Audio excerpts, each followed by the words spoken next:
Bem-vindo a mais um episódio do Novos Clássicos Show, o nosso programa de notícias que a gente comenta o que acontece no Brasil e no mundo da forma mais imparcial que a gente consegue. Boa. Confere o episódio extra no site. Vambora. Barroso se aposentou do STF. Quem vai substituí-lo? Tem 3 nomes cotados. São esses 3 aqui. Então, Bruno Dantas, atual ministro do TCU. O advogado-geral da União, Jorge Bessias. E o senador Rodrigo Pacheco, antigo presidente do Senado, homem do Alcolumbre. Então, cara, tem muito o que falar. A Carmen Lúcia, inclusive, já tá... As mais línguas estão dizendo que ela também tá cogitando sair do STF antecipadamente, igual o Luiz Roberto Barroso fez. Cara, treta na maior corte do Brasil. O que tá acontecendo, né? A Choquei do STF já tá reportando, né? Que Carmen Lúcia está desgastada e tá pensando em seguir pelo mesmo caminho do Barroso. Que, honestamente, um caminho maravilhoso, né? Barroso que vai lecionar na França agora. Após um retiro. Depois de um retiro espiritual em lugar sigiloso, né? Mas caráter e doutrina hindu, né? Mostrando como ele é um cara pitoresco, né? Pois é, mas, e, cara, o STF ficando cada vez mais poderoso, o Lula podendo nomear mais uma pessoa, mais um lealista a ele, aumenta o seu poder. Não que o Barroso não fosse, né? Mas enfim, pelo menos vai ficar mais tempo. E se a Carmen Lúcia sair, não era, Lula... né? Não era. Foi virando, né?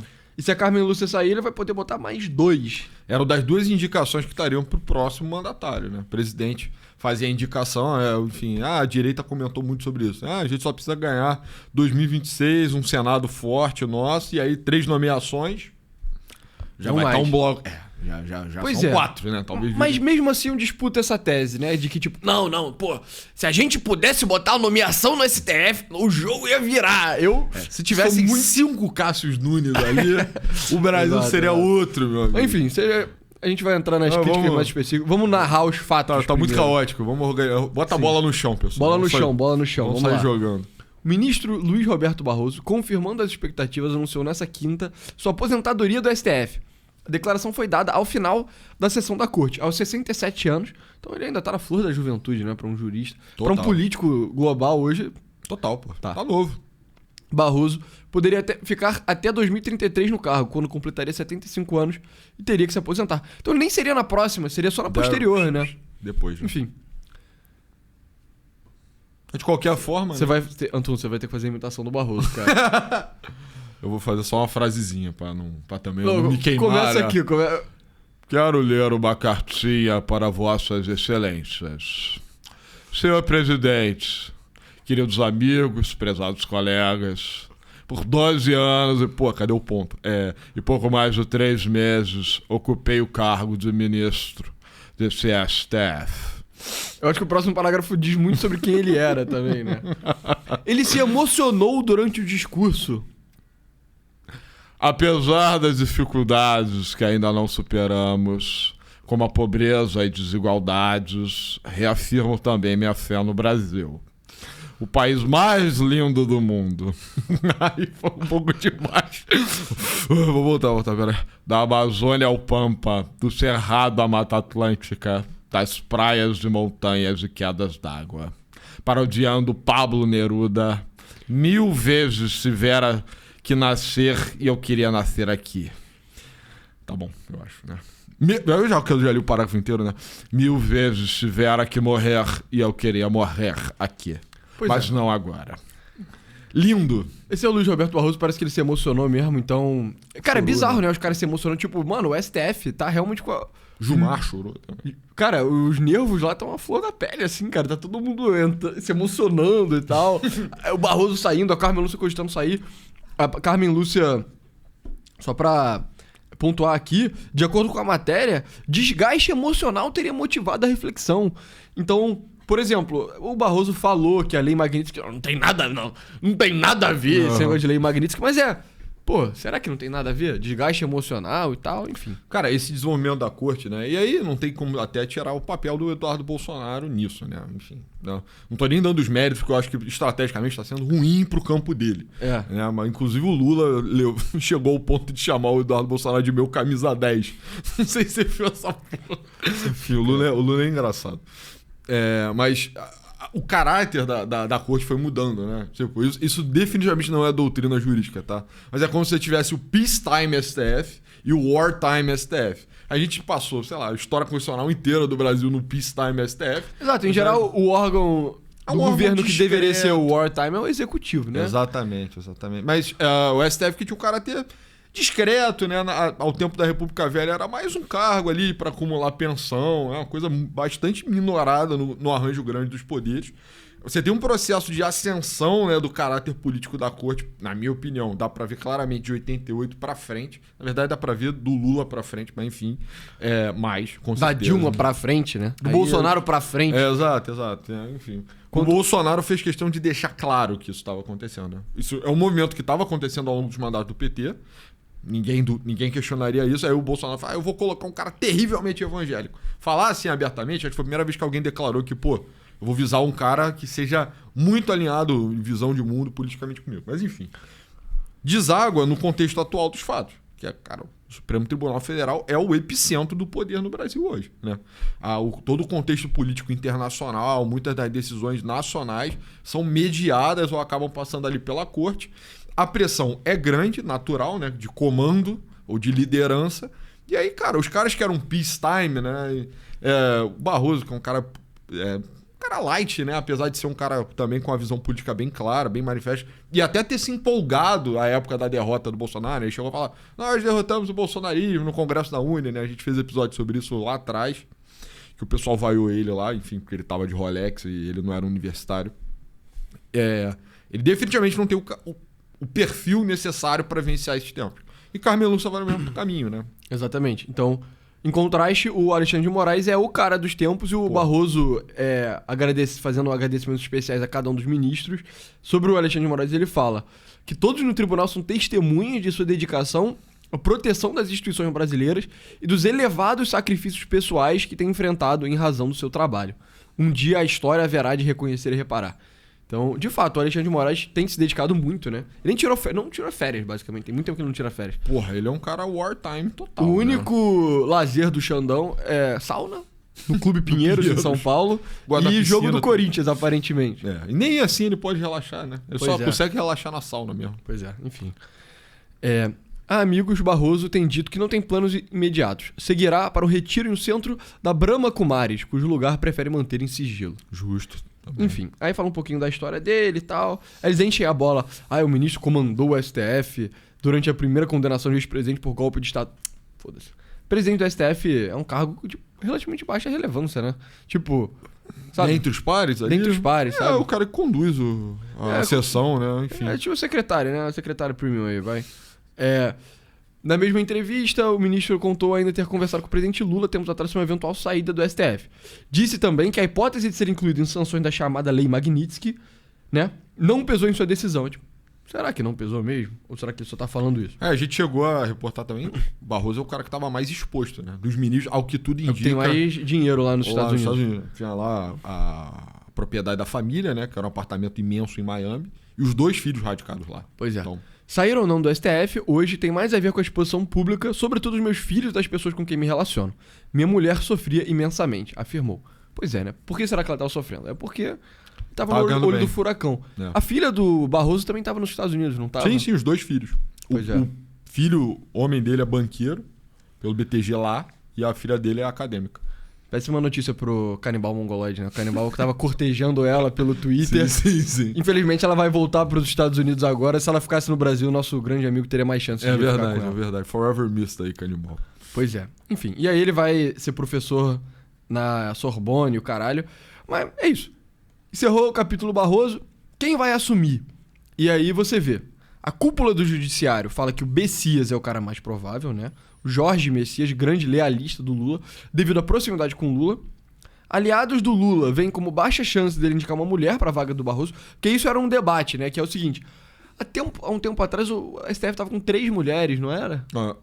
Ou era só 2? Tinha a Carmen Lúcia e a Rosa Weber. Não tinha uma terceira, não? Tô viajando. Acho que tá... Enfim, mas fato principalmente se a Carmen Lúcia sair, vai ficar sem nenhuma mulher no STF. Dos 11, ficariam 11 homens. E pro PT, que é um partido mais de esquerda, E ainda mais pro campo meio jurídico do PT, direito, né, que é uma área com cada vez mais mulheres e tal, dado que eles promovem essa pauta de, precisa de representatividade feminina e etc., fica meio chato, assim, pro PT esse negócio de não apontar uma mulher, mas é aquilo, né? Entre pragmatismo estratégico, político, de poder ou acenos identitários e tal, o Lula sempre vai escolher a parada do poder, que, enfim, né, como político, ele de fato está certo, assim, né, como operador da parada. Para acenos identitários, ele bota em cargos mais irrelevantes, né? Então, dá o nome aos bois, assim, tipo, botou a Aniele Franco no Ministério da, sei lá, Relações... acho que é da diversidade, whatever. É tipo, pobreza, isso, fez um aceno identitário, botou uma pessoa que é irrelevante, num cargo, uma pauta irrelevante para não fazer nada. Legal, esse foi o aceno identitário. Agora, no epicentro do poder, no STF, cara, eu imagino que se o Lula tivesse uma mulher lealista pra indicar, eu acho que ele indicaria, assim, eu não acho que o Lula é machista nesse nível. Mas dado que ele não tem, ele vai priorizar colocar um cara lealista, né? O Lula já optou pela Dilma, né, pra fazer a sua sucessão, então ele é um cara que, enfim, o PT tá alinhado com essas expectativas de identidade, de raça, de gênero e todas as outras coisas, enfim. Mas de novo, o contexto fático das coisas é, cara, wartime, precisa de um wartime ministro. Você precisa de um cara duro e fiel. Sim, e qual é a lealdade política mais importante? É a única virtude política, a lealdade. Lealdade, pois é. Então, porra, a minha visão, tá? Tipo, tem uma dicotomia entre essas indicações. Bruno Dantas, que descobriu melhor quem era hoje, e Rodrigo Pacheco, representam o lobby do próprio STF. Grupo do Gilmar, no geral. Exato, do Gilmar e do Alexandre de Moraes. Eu acho que nessa matéria aqui, eles falam, cara, quem que cada pessoa é apoiado. Então, mas o próprio Pacheco também faz parte disso. Com certeza. Então, por exemplo, caso o presidente decida atender às preferências do mundo político, o senador Rodrigo Pacheco passa a ser o principal candidato para a vaga. Seu apoio é majoritário no Senado e os ministros do STF, Gilmar Mendes e Alexandre de Moraes, apoiam a indicação do congressista. Pois é, então o Pacheco que é esse aqui. Pacheco, então a gente já... Enfim, todo mundo lembra. Ele era presidente do Senado há não muito tempo. E ele era um dos caras que estava travando todo o projeto de anistia. Estava blindando o Alexandre de Moraes, né? Então eles desenvolveram algum tipo de relacionamento ali.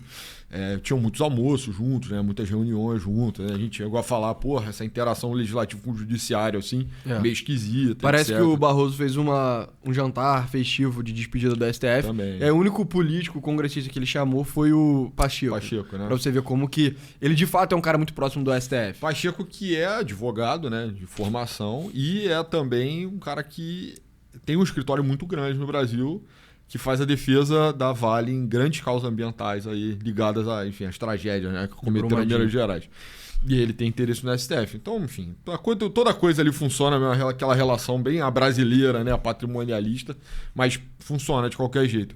Bruno Dantas é uma alternativa que também é oriunda aí desse mesmo grupo, é um cara que talvez de algum aceno um pouco mais para a base governista, ele está no TCU agora, né? Então é presidente do TCU. É um cara com uma formação muito sólida, parece, tem um cara que tem uma trajetória acadêmica mesmo respeitável. Também, mestrado, doutorado, formação completa, mas também estaria ligado a esse grupo mais do STF, mais do Centrão, e sim. E o Jorge Messias, vulgo, né? Seu vulgo nas ruas, Bessias, ele é o Lula Stop Guy, né, cara? Ele é um cara que ascendeu pela fidelidade mesmo irrestrita ao Lula. É o cara que, na época da prisão do Lula, ele é o cara que estava tentando armar a nomeação do Lula como ministro, para poder conceder ele foro privilegiado e poder reverter o decreto lá da prisão dele.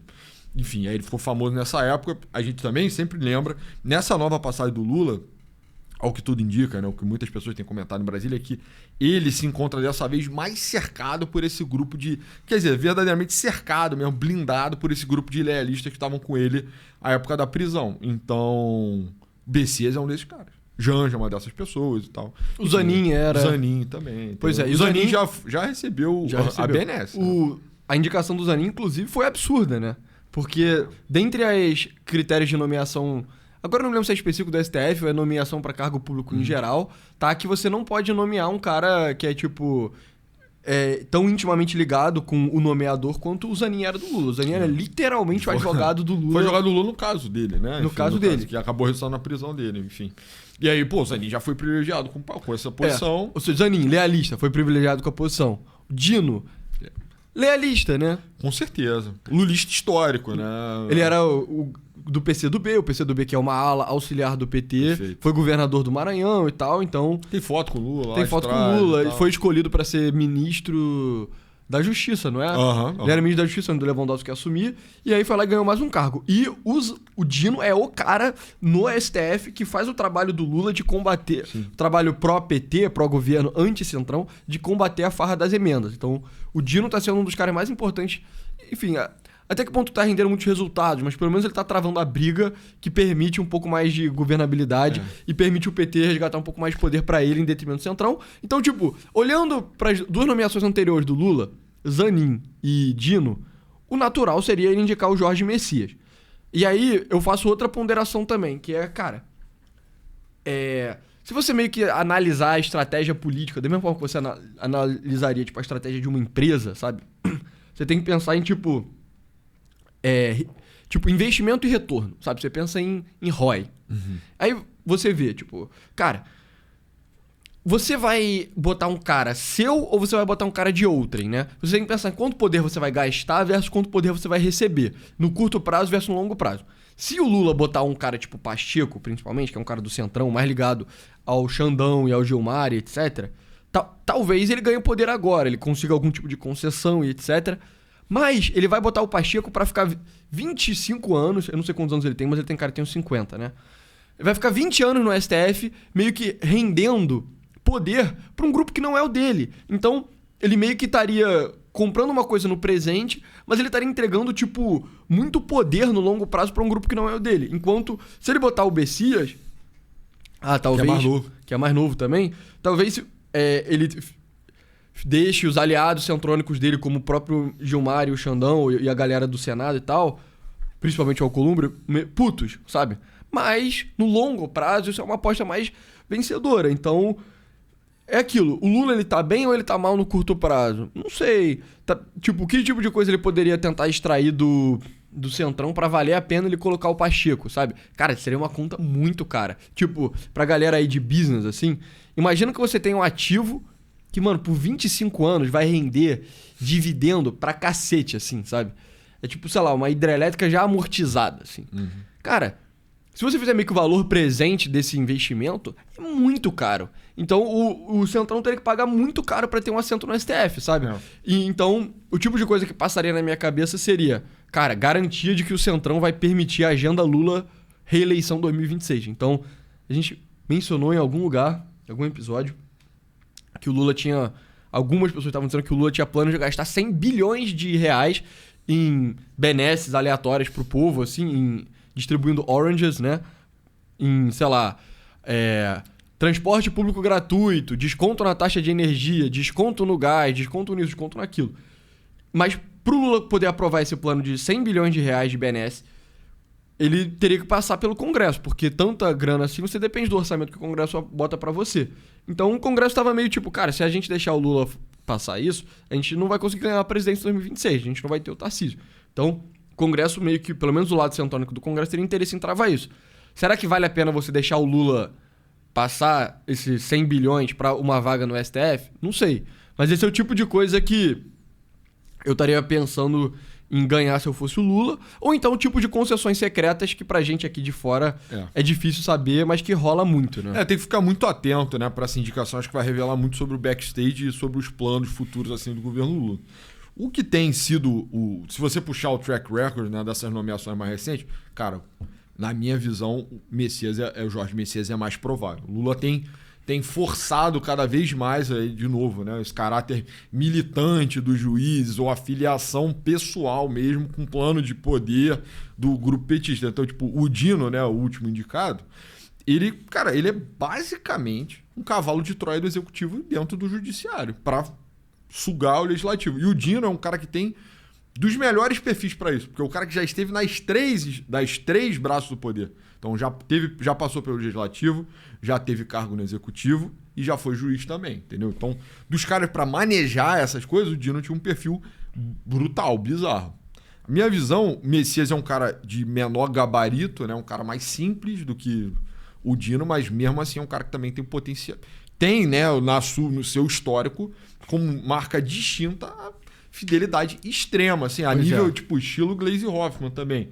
Que é outra lealista, lulista, assim, inveterada. Cara, outro ponto que eu faria que me faz crer, se eu fosse o Lula, né, eu fortemente botaria o Messias, a ideia de que, cara, o STF, principalmente, a política brasileira, mas o STF, sobretudo, tá passando por momentos conturbados, né? Sim. Então, tá passando por momentos que, tipo, o regimento normal, a operação normal das coisas não tá sendo seguida, propriamente dito. Tem tido muitos casos excepcionais, assim. E aí, nesse momento, é sobretudo importante você ter um cara leal, sabe? É meio que, na medida que o STF tá se tornando, tipo, um órgão smithiano, assim, da exceção, sabe? Em momentos vai operar na outra lógica smithiana, que é a parada do amigo e do inimigo, entendeu? Então, cara, você tem que fazer questão que tem um cara lá que seja a porra do seu amigo. E esse foi o grande erro do Bolsonaro, que é... O Bolsonaro botou a porra do Cássio Nunes. O Cássio Nunes não só aparentemente é um homem de capacidade limitada em si, mas ele é um cara de comprometimento questionável Lula. a causa do Bolsonaro. Então, tipo, o Bolsonaro meio que jogou fora uma ficha do STF no Cássio Nunes e o terrivelmente evangélico que ele colocou lá tá se mostrando, tipo, não ser duro na queda.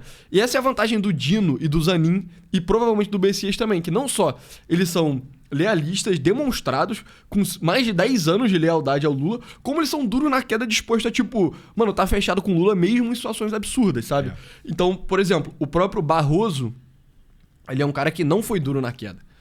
De novo, até que ponto ele podia ter feito alguma coisa, mas na época do impeachment da Dilma, o Barroso lá ficou bico quieto, calado. Ficou quietinho. O Barroso tem um perfil mais quieto mesmo, né? Exato. Ele é esse cara mesmo, MPB, espiritualidade, Sim. saber viver, bossa nova. Ele é realmente esse filho da puta. E aí, por exemplo, mas o Barroso estava sozinho. Beleza, mas isso também corrobora a tese de que você botar o Messias também seria bom, porque, vamos lá, você tem o Dino, que é lealista e duro na queda. Mas sozinho ele fecha o bico. Então bota o Messias pra garantir, porque ele vai ter o Dino, o Messias e Zanin, 3... loyalistas absurdos do Lula, os 3 juntos vão fazer meio que a brigada do Lula dentro do STF, e aí vão meio que um apoiar o outro pra fazer os projetos de poder do PT. Eu ficaria, de novo... Ficaria surpreso, eu ficaria surpreso realmente se não fosse É aquilo, o a Messias. gente não tá sendo, contra a corrente, né? O que todo mundo fala é que, de fato, o Messias tá na frente na disputa por vaga do STF, mesmo antes de abrir essa vaga... Nego já tava falando que a próxima vaga que abrisse seria do Messias, então... É o cara next up, né? Tipo, se tiver essa oportunidade, Messias, vai você, entendeu? Pois é. E aí, cara, uma outra coisa que eu penso também é que o Ricardo Almeida, grande abraço, professor Ricardo Almeida, ele fez um tweet que você até respondeu a ele, se eu não me engano, né? Tá nos meus replies. Tá nos seus replies. Que falava sobre como ele acha que a direita, principalmente bolsonarista, deveria... reagir. Se eu não me engano, é aquele próprio tweet, né? É porque ele tweetou mais de uma coisa. Então o perfil dele. Mas ele falou o seguinte: um seguidor diz que a saída de ministro do STF é bizarrice. Não é. É uma estratégia bem inteligente, de fato. Se eles podem sair, então irão sair e Lula fará várias nomeações. Agora imagina se vira uma regra. Em breve o STF terá homogeneidade ideológica total. É porque o ponto que eu queria não era exatamente esse tweet. Era essa ideia de que a direita tem que meio que reagir, sabe? Então, por exemplo, eu vou reiterar aqui, Barroso se aposentou. Se a direita não impor um regramento às nomeações no STF, não se mobilizar por todas as vias, estressando a questão, os velhos vão sair de lá e Lula vai controlar tudo. Pelo amor de Deus, seus... né? Porque a gente nunca fala palavrão nesse programa. Ajam. E aí... De novo, continua isso, né? Que a direita tem que se mobilizar e etc. Cara, eu tenho minhas dúvidas até que ponto esse é um barco que já não partiu, assim. Com certeza. Sabe? Eu acho que, cara, enquanto... Você alienou completamente a corte. Você literalmente se colocou no papel de inimigo da corte, né? Então, agora você... não poderia esperar coisa muito diferente. Eu acho que tem uma coisa mesmo do perfil da corte tá mudando, assim. Tem um movimento mais largo e aí tem esse momento sendo acelerado pela empreitada do Eduardo Bolsonaro, definitivamente, né? Tipo, você vai do STF que era de nomeações ermas, completamente não ideológicas, estritamente técnicas, pra cada vez mais você... Sabe, coisa tipo cara tipo Toffoli, assim. Pra mim, ele já marca um rompimento, assim, do movimento pré e antes. Eu não sei se ele é o primeiro, tá? Mas ele é um cara que, se você puxar o histórico, você consegue ver que ele é um cara... Ele é a lista do PT. Sempre era advogado do partido. É um cara, inclusive, que foi frustrado repetidas vezes pelo concurso de juiz. Então, não era aquele cara do notório saber jurídico. Um cara tipo o Dino é um cara que tem a trajetória, o lealista ainda tem o saber ali, né? Enfim, é um cara bem formado, etc. Realizado. Mas, de qualquer forma... A corte tá passando por esse momento, que é natural, eu acho, até porque o Brasil no todo tá passando por esse momento, então você literalmente hoje consegue pontuar se qualquer coisa é de direita ou é de esquerda, sabe? Todas as coisas meio que tem dentro delas é sem direita ou esquerda. É tipo evangélico, é direito, taxista, é direita. A motorista de ônibus é esquerda, sei lá, entendeu? Você conseguiria... O Brasil tá verdadeiramente muito... A dimensão do político, cara, ela é quase total hoje. Então eu não acho que a Suprema Corte poderia até estar fora disso, né? Seria muito anacrônico se ela conseguisse sustentar. Exigir, assim, um grau de tradição republicana e virtude que... Sim. O que eu acho é que começou da própria corte, esse movimento de ela ficar mais relevante do que ela deveria ser. E aí, a forma que você faz, na minha opinião, a direita que meio que tá sendo prejudicada por isso, a forma adequada de combater não é nos próprios termos da corte, entendeu? Então, seria meio que você, por cima, meio que cortar o nó górdio, sabe? Eu acho que é a única parada. Que é isso. O Xandão e o Centrão e a esquerda, etc., eles ataram um nó político pra direita que é impossível de você desatar. Ah, não... Mas aí vou ter que mudar as regras de nomeação pro STF, eu vou ter que ir botando ministro, bababá. Aí se a gente ganhar 4 eleições em sequência e mudar as regras, a gente vai conseguir botar ministro o suficiente que mesmo apesar dos ministros que traem a direita, como é o caso do Cássio Nunes, a gente vai ter uma influência na corte. Tipo, cara, muito improvável. Pra mim isso seria um análogo a, tipo, nos Estados Unidos, quando começou a Guerra Civil Americana, o Sul resolveu seceder. Porra, eles meio que jogaram o jogo pra cima, assim, né? Ao invés do Norte tentar... Ah, não, vamos fazer um acordo aqui pra gente voltar tudo junto e tal. Não, eles meio que declararam guerra e venceram a guerra, assim. Pra mim, a única forma de você resolver o problema do STF, que é esses superpoderes sendo usados pra fins políticos, é fazendo com que o STF em si fique menos poderoso. Eu não vejo outra saída. E aí, tipo, sabe... Eles não vão não vai ser através de, tipo... Não vai ser, tipo, botando mais ministros e equilibrando os poderes dentro do STF que você vai conseguir vencer essa disputa, sabe? Você pode até encarar que, na verdade, esse foi meio que o erro do sul dos Estados Unidos na guerra, assim. Eles resolveram... Ah, não, vamos ficar botando um pouquinho mais estado escravocrata, um pouquinho mais estado do norte e tal. E aí, pra gente manter esse equilíbrio instável e tal. Tipo, cara, se você tá caminhando em direção a uma instabilidade, só tem uma forma de você resolver, entendeu? Eu não acho que é através de... Ah, não, vamos jogar tudo nas regras e esperar 20 anos. Não, tipo, cara, você quebrou as regras, agora eu tenho... Não é que eu tenho direito, mas é tipo... Eu tenho um mandato de subverter a sua quebra de regras, sabe? Cara, o que eu penso é que hoje a principal resistência a essa homogeneidade ideológica no STF não parte nem dos ministros do Bolsonaro, né? Parte do Gilmar Mendes e a facção invisível dele. Então, enquanto o velho Gilmar estiver ali, o Lula vai precisar, de alguma forma, acomodar, né? Vai precisar se dobrar um pouco a esses interesses que estão escondidos. O cenário... A essa altura do campeonato, eu também concordo que não tem nada que possa ser feito, né? Não tem muito que você possa planejar para em 2026 voltaremos mais fortes, num novo mandato de presidente, eu vou poder fazer uma nomeação. Ou 2, ou 3 até, né? Se a Carmen Lúcia não sair. A questão que se coloca é justamente, se é normalizado o você renunciar antes do teu vencimento, meio que não tem mais alternância mesmo, né? Sim. Eu não acho que isso vai virar isso é uma coisa sistemática a partir de agora. Eu sou o cara do Lula e eu só renuncio quando tiver governo do Lula. Eu vou ser sempre o mais pragmático possível, né? Eu vou estar sempre pensando em como perpetuar um plano maior de poder, até porque a Carmen Lúcia, na minha opinião, nem entra necessariamente no escopo dos ministros mais leais, assim, ao Lula, né? Mas, de qualquer forma, é só a ideia de que se esse mecanismo é normalizado, é um mecanismo de perpetuação do poder ad eternum, né?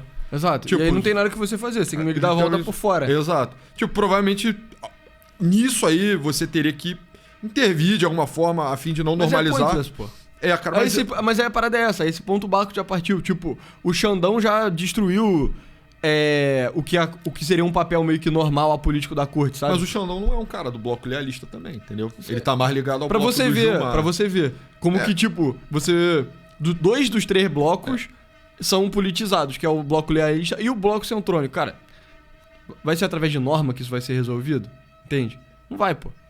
Não vai ser uma leizinha que o Congresso vai passar que vai resolver essa parada. É uma lei, mas eu acho que... se fosse uma mega lei de realmente reforma dos papéis do STF e tal, talvez. Agora, uma lei de tipo... vamos botar regras aqui para a nomeação de ministro do STF. Eu só acho que o risco, assim, de você estar eternamente, né, meio que renunciando da forma mais pragmática possível, é uma coisa que destrói completamente o papel da corte e a visão que tá a corte em Mas si. você não acha que o papel da corte já não foi destruído? Sabe? Cara, eu acho que tipo, é a corte hoje ela é muito diferente do que ela era antes, sabe? Com certeza, mas eu falei, eu não acho também que essas renúncias estão acontecendo por amor ao Lula. Eu não acho que a Carmen Lúcia vai ser por amor ao Lula. Eu acho que a corte mudou e alguns ministros não têm mais perfil mesmo. E não aguentam, né? Sim. Os caras mais sensíveis, né? O Barroso é um homem sensível, né? Homem jovem sensível. A Carmen Lúcia também é sensível, né? Tipo, não aparece tanto quando ela tá na corte, mas sei lá, quando ela vai no programa Altas Horas do Serginho Grosman. Você vê que ela é uma mulher também, é uma mulher tranquila. Normal, e tal. jurista ali, de boa. Exato. Ela não tá aí pra essa porra, pra essa guerra dos tronos, né? Sanções internacionais e tomar ovada na rua, ser agredido, ser hostilizado em qualquer lugar que você vá. Eu acho que é mais isso que tá acontecendo, mais do que, tipo, cara, tem um grande plano do Lula pra ele nunca mais abrir mão do poder. Eu acho que é um momento também de despertar pra possibilidade de, dado que a corte está ficando flagrantemente mais política, mas isso pra mim é um risco mais pra frente ainda. Sim. Tipo, não é agora. Fudeu. Hugo Chaves. Sabe? Vai todo mundo renunciar e vai dar indicação pro Lula. Daí tu vai ter um STF lulista. E aí, meu irmão, fudeu. Acabou, sabe? Mas eu acho que, ao mesmo tempo também, a minha interpretação pode ser muito de boa vontade.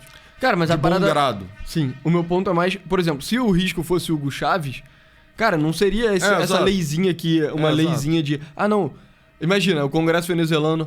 para pararmos o Hugo Chaves, a gente vai botar uma lei pra regulamentar a nomeação no STF. Exato. Não é assim. Exato. Nos Estados Unidos... Mas eu acho que ainda não é isso, entendeu? Sim. Tipo, o Ricardo, provavelmente ele tá indo um pouco por esse caminho. Tipo, cara, vai ter um bloco muito homogêneo lulista, dado que a palavra final agora é o STF. Game over, né? Você tomou um checkmate aí, né? Sim. Mas eu não acho que isso tá acontecendo. É tipo, diferente de xadrez no mundo da política, você sempre pode jogar fora do tabuleiro, entendeu? Então é tipo, você tomou um checkmate no tabuleiro de nomeações no STF, você só pega o jogo e... Sabe? Flip the table, assim. Exemplos de políticos que fizeram isso. Roosevelt, em 30 e pouco, ele tava aprovando várias leis do New Deal que eram flagrantemente inconstitucionais, pelo menos pro entendimento constitucional americano da época. O que o Roosevelt fez? Ameaçou o STF. Vou encher essa porra de lealista. O que o STF fez? Calou o bico. Só seguiu ele. E o próprio Trump tá fazendo isso em menor grau agora, que é tipo...